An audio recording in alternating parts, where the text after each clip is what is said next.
It starts as a harmless interview, one historian, one timeline, one behind-the-scenes detail meant to sound scholarly. Then a sentence lands like a match in dry grass. The late Duke once warned the future Queen that the prince's exit would be permanent, not temporary. Within minutes, palace staff scramble, phones light up, and the historian stops mid-answer, as if realizing they've crossed a line that was never meant to be public. Because that wasn't history. That was a private forecast. Before we go deeper into what this really means for the royal family, make sure to subscribe so you don't miss a single update. At first, the room treats it like trivia, an elegant anecdote, the kind that makes royal life feel textured and real without threatening anyone. The historian speaks with that careful confidence experts develop over time, measured words, polite disclaimers, the tone of someone used to being listened to. They mention archives, conversations, patterns, the slow turning of centuries. It sounds safe. It sounds like a story meant to flatter the institution, not expose it. But then that one sentence escapes, and everything changes, not because it's dramatic, but because it's precise. It doesn't describe a mood. It doesn't describe a family argument. It claims a permanent outcome was predicted in private, long before the public was ready to accept it. And in palace terms, that is explosive. Because it suggests the exit wasn't simply a reaction to events, it was seen as inevitable, expected, forecasted like weather. And if the late Duke truly framed it that way, the question becomes terrifying. What did he see that others refused to admit? That's why the historian's credibility matters in this moment. This isn't a random commentator chasing attention. This is someone positioned close enough to closed-door accounts to sound too informed, too confident, too unafraid until they realize what they've said out loud. The historian's pause becomes its own headline. The sudden tightening of their language becomes its own confession, because people don't stop mid-answer unless they've stepped into forbidden territory. Inside the palace, the reaction is immediate containment mode, not public statements, private movement. Calls placed quickly, quietly, in the tone that says, "Handle this now." Aides who don't normally speak directly suddenly find themselves speaking urgently. Denials are drafted before anyone knows which version of the story will land hardest. Pressure appears without looking like pressure. Clarify, correct, reframe, remember your obligations. And the fact that the palace moves so fast is what fuels the fire. Because speed signals nerve. If it were nothing, they'd let it pass. If it were harmless, they'd ignore it. But they can't, because that sentence reframes the exit as a permanent fracture, not a family disagreement. A disagreement can heal. A fracture changes the shape forever. And a fracture predicted by the late Duke suggests something colder than emotion strategy. It suggests the Duke was thinking in terms of stability, precedent, and survival. It suggests he viewed the situation less as a personal crisis and more as an institutional infection. Once certain lines are crossed, you can't return to the old arrangement without weakening the entire structure. And the future Queen being the recipient is what makes the story feel even more deliberate. Not the king, not the courtiers, not the advisors, the future Queen, which implies she was being prepared not to gossip, not to judge, but to hold steady when the monarchy shook.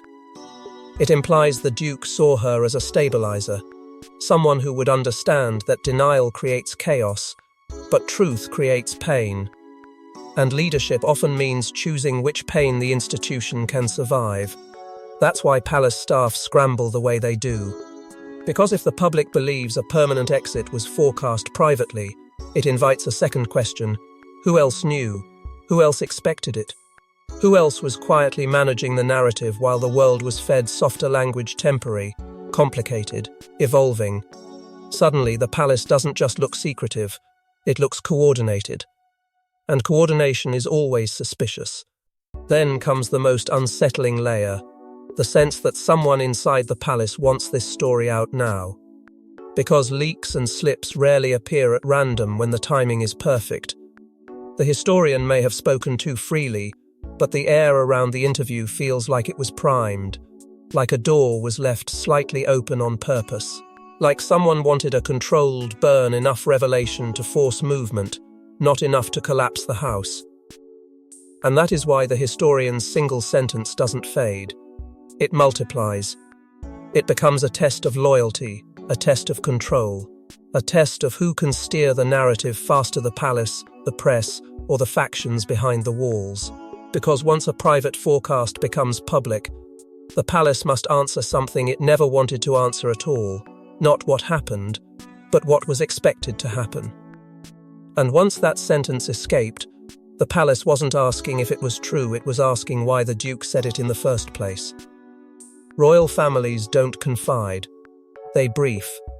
They don't share feelings, they share risks. According to the historian, the Duke spoke to the future Queen not as a relative, but as a stabilizer of the monarchy's next era.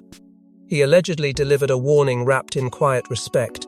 What was happening wasn't a phase, and trying to pretend otherwise would poison the future. And in that moment she realized she wasn't being comforted, she was being prepared. What makes that conversation so chilling is the posture behind it. It isn't a grandfatherly sit down and let me tell you something. It's a briefing delivered with the weight of the institution behind it. The kind of briefing that strips the story of emotion and replaces it with consequence. The Duke doesn't speak in gossip. He speaks in outcomes. He speaks in precedent.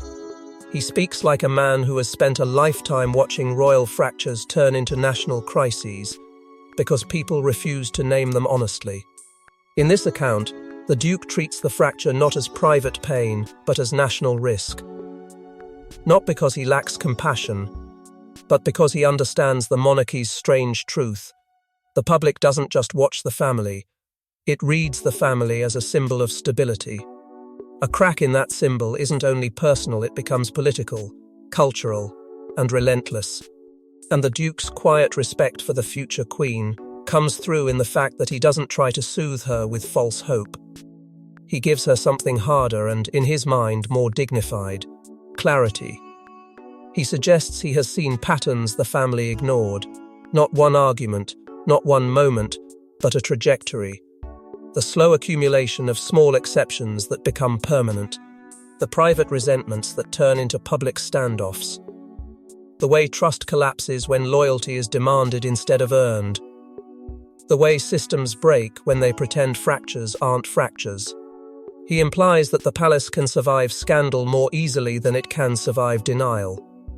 Because denial invites endless speculation, and endless speculation is the one thing the crown cannot control. And the future Queen listens the way she has been trained to listen: composed, measured, respectful. But inside she is shaken, because she understands what is really being asked of her. She isn't being given information for curiosity, she is being handed responsibility. A painful truth that she will carry quietly, even as the public hopes for reconciliation, even as the palace performs unity, even as people insist it's all temporary. She realizes the monarchy is not preparing her for a family dinner, it is preparing her for an era. The Duke's words imply a timeline already in motion, something that has moved beyond emotion and into structure. Decisions quietly forming, boundaries hardening, new rules being imagined in the shadows of tradition, and the future Queen feels the weight of it, because she knows what happens when the palace tries to pretend. Pretending doesn't heal. Pretending only delays the moment reality arrives in the worst possible way, through leaks, humiliation, and public rupture. That is where the stakes rise, because the future Queen becomes a keeper of something she never asked to keep. She carries the kind of knowledge that changes how you see every smile, every handshake, every carefully staged moment. It forces her to live in two worlds at once: the public world that believes in hopeful endings, and the private world that begins building for permanence. And the most painful part is that she must remain calm while carrying it. Because in the monarchy, calm isn't just personal strength, it's a duty. Then comes the boundary, the part the historian hints at with the most careful language. The warning didn't end with prediction. It included a line she would one day have to uphold, a limit that protects the future even when it hurts the present. Something like, "Don't allow false hope to become policy. Don't allow sentiment to override stability. Don't let the institution bleed slowly by feeding the illusion that everything can return to what it was." And she absorbs it, because she understands what she is becoming, not merely a member of the family, but a stabilizer of the monarchy's next era. Prepared, not comforted. Positioned, not protected. Trusted with a hard truth that will shape how she moves when the fracture becomes public. But the most haunting part wasn't what he predicted, it was what he claimed had already been decided behind the scenes. Some exits are dramatic. Others are engineered quietly, deliberately, and with no route back. The historian claims the Duke believed permanence wasn't the result of anger, but the result of structure. Once certain lines are crossed, the system can't absorb the damage without changing itself. And the Duke's warning to the future Queen was brutal in its clarity. This wasn't about forgiveness. It was about survival. Because permanent in a royal household isn't a feeling. It's architecture. It's what happens when trust doesn't just wobble, it collapses into a new shape that cannot be rebuilt the same way. It's duty becoming a boundary instead of a bond. Its optics becoming a battleground rather than a shield. Its security becoming a system of limitations that quietly rewrites how family members exist around one another. And the Duke, in this account, understood that once the institution begins rearranging itself to contain damage, it rarely rearranges itself back. That's why he feared exceptions. The monarchy survives through precedent, and exceptions are how precedent dies. One special case becomes the next.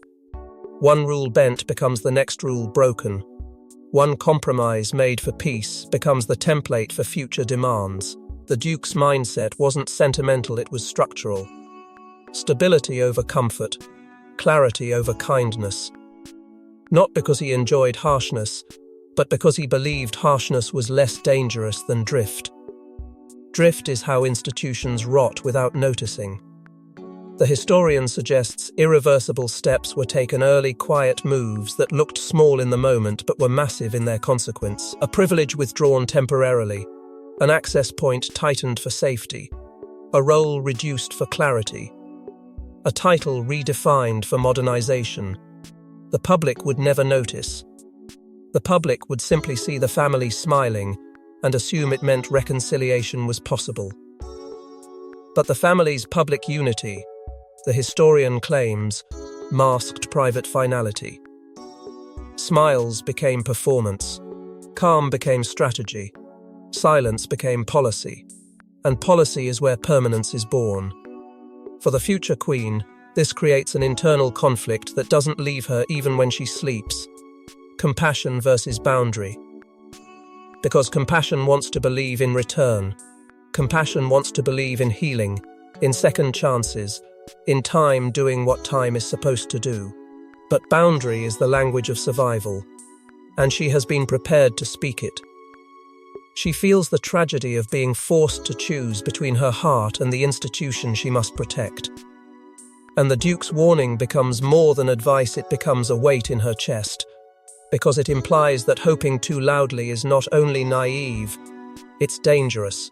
Then comes the darkest insinuation in the historian's claim. Someone pushed the exit to become permanent on purpose. That's the difference between a fracture and an engineered break. A fracture happens. An engineered break is shaped, guided, encouraged until return becomes impossible. And if that is true, the story stops being about a family disagreement and becomes about competing agendas inside the monarchy's leadership, people who benefit when permanence is declared. Because permanence simplifies power. It reduces uncertainty. It consolidates influence. It removes the messy maybe that keeps factions nervous. And that's where the historian's claim turns explosive, because it implies the Duke knew who was pushing for no return. The interviewer asks the obvious question: who wanted the exit to be permanent? The historian hesitates just long enough for the world to sense danger, then speaks in careful fragments. Not names, but roles. Not accusations, but patterns. And suddenly viewers realize the palace isn't afraid of scandal. It's afraid of attribution. Because once responsibility is assigned, the fracture becomes a verdict. The historian chooses words like stepping stones across a river, close enough to imply an inner circle, but careful enough to avoid saying what could trigger legal threats, palace pressure, or forced silence. They hint at competing camps, those who wanted stability through boundaries, and those who wanted stability through image. They suggest the real conflict wasn't about emotion. It was about governance. Who controls access? Who controls narrative? Who controls what duty is allowed to mean? And the historian's fear becomes part of the drama, because fear signals proximity to truth. People don't fear harmless stories. They fear stories with receipts.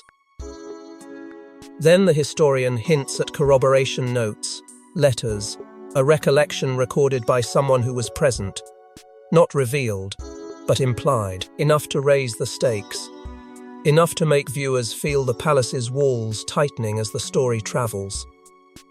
Because blame could split two courts under one roof, turning private disagreement into operational war. And the future queen's earlier briefing suddenly looks even more chilling, because it suggests she was warned not only about what was coming, but about who to trust when it arrived. And that is why the story deepens beyond prediction. Because if the Duke knew the players, he wasn't simply warning, he was designing a response. But the story deepens when the historian reveals the Duke didn't only warn, he set a condition for what must happen if the exit became permanent. A warning can be ignored. A condition can't. The historian claims the Duke left the future queen with a chilling if-then instruction. If the exit becomes final, the monarchy must stop pretending it's temporary, stop feeding false hope, and build new boundaries before the public forces chaos. It sounds cold until you realize it's the only way institutions survive grief without lying to themselves. Because the condition isn't framed as revenge, it's framed as a fail-safe. A structural response to the one thing palaces fear more than scandal: uncertainty. Denial keeps a door open, and an open door invites endless speculation. It keeps the public waiting for reconciliation that never arrives. It keeps reporters searching for signs in every smile. It keeps the institution trapped in a permanent half-story, where truth is never stated, and therefore never settled. And the Duke, in this account, believed that kind of limbo would rot the monarchy from the inside. So the condition demands something brutal but clear. Stop pretending. Stop using soft language that buys time while selling stability. Stop feeding false hope to the public just to avoid short-term discomfort. Because false hope doesn't heal. It only delays mourning, and delayed mourning becomes anger. Finality means grief is real, and grief must be faced. It means people stop waiting for return and start rebuilding their lives around reality. For the monarchy, finality would mean rewriting rules not as punishment, but as protection. That's where the condition's boundaries come in. New rules on representation, new rules on access, new rules on narrative control. Not because the palace wants to look authoritarian, but because ambiguity creates chaos that no PR can contain. If the exit is permanent, then the monarchy must behave like it. It must stop allowing special visibility to masquerade as entitlement. It must stop granting proximity that confuses the public about roles. It must protect the next generation from repeated cycles of turbulence, where every season brings the same question back: are they returning, or are they gone? And this is where the future queen's internal conflict deepens. Compassion wants to soften the edge of finality, to keep the language gentle, to preserve emotional pathways. But the condition is about survival, and survival is rarely gentle. She becomes the keeper of a painful instruction that will make her look cold to people who don't understand what she is preventing. Because if she enforces boundaries, she's accused of cruelty. If she refuses to enforce them, she's accused of weakness. Either way, she carries the weight. The historian hints that backlash followed the moment this condition became known in the inner circle. Some royals resent being managed by a boundary that feels like a cage. They want flexibility, public warmth, the illusion of unity because illusion is easier than finality. Others see the condition as a necessary firewall, a way to stop the monarchy from bleeding slowly through endless speculation. And the future queen, positioned as stabilizer, becomes the person expected to uphold the boundary even when it costs her popularity. That's why the palace tries to dismiss the historian as dramatic. Because if the historian is too emotional, then the condition can be treated like rumor. If the historian is speculating, then the palace can float above it with dignified silence. But the dismissal only works until the story gains weight, until something appears that can't be shrugged away as tone. And when the palace tries to dismiss the historian as dramatic, a new detail surfaces that makes denial impossible. Then comes the thing palaces fear most: something tangible.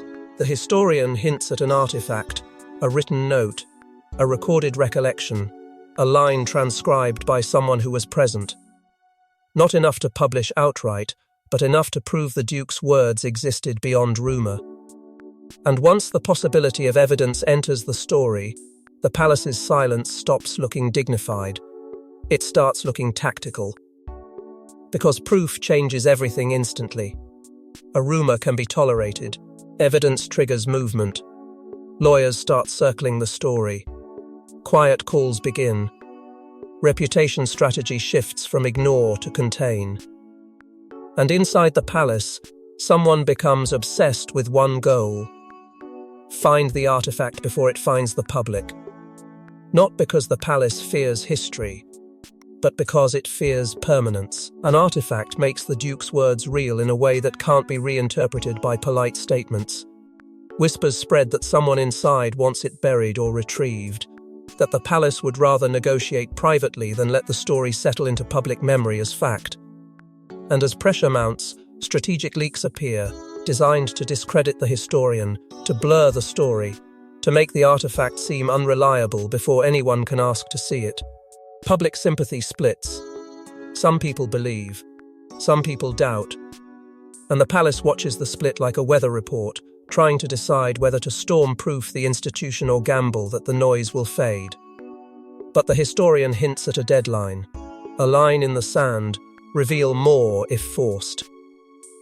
And that transforms the story into a standoff. Because once a person with proof feels cornered, they become dangerous. Not reckless, dangerous. And the palace knows it. But the real shock isn't that evidence might exist, it's that the future queen may have acted on it. The public sees polished calm. The palace sees decisions. The historian suggests the future queen didn't respond with drama, she responded with structure.